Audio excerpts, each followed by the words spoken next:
आज केशर कलम बद्दल आपल्याशी माहिती मी शेअर करणार आहे। हे जे कलम माझ्या हातात आहे ते तुम्ही बघत आहेत की डबल बाटा आहे। डबल बाटा म्हणजे दोन कुईवरती हे कलम बांधलेलं आहे। खाली दोन कुई आहेत आणि वरती हे केशर कलमची काडी आहे। ही रोप बघताय ती 1 वर्षाचं आहे फक्त। तुम्हाला बघितल्यानंतर असं लक्षात येईल की हे 1.5-2 वर्षाचं आहे, पण 1च वर्षाचं रोप आहे। पण डबल बाटा असल्यामुळे एवढी छान ह्याची ग्रोथ झालेली आहे, कारण ह्याला दोन्हीकून पॉवर भेटलेली आहे। दोन्ही कोयांची पॉवर ह्याला भेटलेली आहे। 1 वर्षात ह्याची अशी अप्रतिम ग्रोथ झालेली आहे।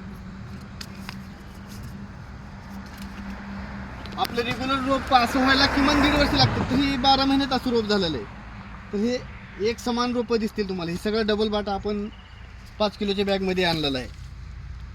ह्याच्यामध्ये माती भरपूर आहे। आम्ही आवर्जून लोकांना सांगतो की टार्गेटपेक्षा थोडे कमी लावलं तर चालेल, पण मोठ्या बॅगमधलं रोप लावायला हरकत नाही। फक्त आपलं केशर रोपाचं वय असं 1.5-2 वर्ष नसलं पाहिजे, 1च वर्षाचं असलं पाहिजे।